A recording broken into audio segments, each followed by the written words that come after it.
एक कैदी दीवार तोड़कर भागने की कोशिश कर रहा था कि अचानक पूरी दीवार गिरकर जमीन पर आ गई। ये देखकर वो हैरान रह गया।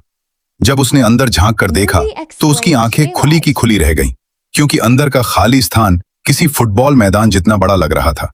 उसी पल उसे समझ आ गया कि उसकी किस्मत बदलने वाली है। तभी बाहर निगरानी कर रहा साथी दौड़ता हुआ अंदर आया और बताया कि जेल के गार्ड जांच के लिए आ रहे हैं।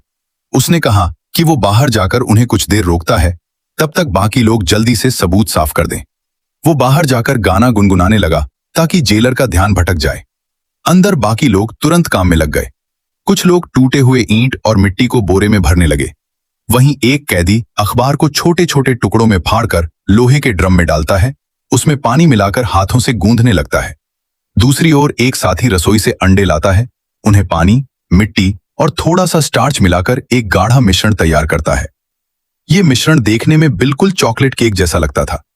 इसके बाद उस मिश्रण को दीवार के बने छेद में भरकर अच्छी तरह बंद कर दिया गया और चारों तरफ से हथौड़े से मजबूत कर दिया गया। जमीन की धूल भी साफ कर दी गई। सब कुछ ठीक समय पर पूरा हो गया। जब जेलर अंदर आया तो उसे सभी कैदी थोड़े घबराए हुए लगे। उसे शक हुआ और उसने पूरी बैरक की तलाशी लेने का आदेश दिया। एक गार्ड ने तो छत के कोनों तक जांच की। जब वो आखिरी हिस्सा हटाने ही वाला था तभी अचानक रुक गया। ये देखकर सबकी धड़कनें तेज हो गईं, लेकिन उसे कुछ भी नहीं मिला। जेलर को पता नहीं था कि असली योजना तो अभी शुरू हुई है। असल में वे लोग दीवार के कोने से सुरंग खोद रहे थे। हैरानी की बात यह थी कि वहां की ईंटें बहुत कमजोर थीं। एक हथौड़ा मारते ही बड़े बड़े टुकड़े टूट जाते थे। ये कोई साधारण काम नहीं था, बल्कि एक बड़े पैमाने पर की जा रही जेल ब्रेक योजना थी। कुछ लोग बाहर निगरानी करते थे, कुछ लोग मिट्टी और ईंटें बोरे में भरकर दूसरी जगह पहुंचाते थे और बाद में दीवार को आटे से इस तरह पोत देते थे कि कुछ भी अलग न दिखे।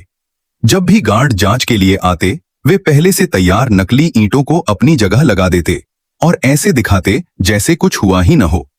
कई बार इसी तरह वे जांच से बचते रहे। लेकिन एक दिन मिट्टी ले जाते समय एक कैदी सीढ़ियों पर गार्ड से टकरा गया। गार्ड ने पूछा कि बैग में क्या है। उसने मजाक में कह दिया कि इसमें 4 हैंड ग्रेनेड हैं। गार्ड गुस्से में आ गया और तुरंत बैग खोलने को कहा। जब बैग खोला गया तो उसमें सिर्फ रोजमर्रा का सामान था और इस तरह वो भी बच गया। दिन बीतते गए। 77 दिन की मेहनत के बाद जब उन्होंने सुरंग की गहराई मापी तो पता चला कि वह केवल 1.5 मीटर ही खोद पाए हैं। यह देखकर सबका हौसला टूट गया। उनके हिसाब से बाहर तक पहुंचने के लिए कम से कम 80 मीटर की सुरंग चाहिए थी। इस रफ्तार से तो शायद कई साल लग जाते। इसलिए उन्होंने और भरोसेमंद कैदियों को अपनी योजना में शामिल किया। जब नए लोगों ने सुरंग देखी तो वे भी हैरान रह गए और इस मिशन का हिस्सा बन गए। सबने मिलकर दिन रात काम करना शुरू कर दिया। ऊपर और नीचे की मंजिलों को भी जोड़ दिया गया ताकि मिट्टी को तेजी से बाहर निकाला जा सके। बाकी लोग जहां प्लेट में खाना खाते थे, वहीं वे प्लेट में मिट्टी भरकर ले जाते थे। धीरे धीरे यह एक बड़ा ऑपरेशन बन गया। करीब 6 महीने में 49 कैदी इस योजना में शामिल हो गए।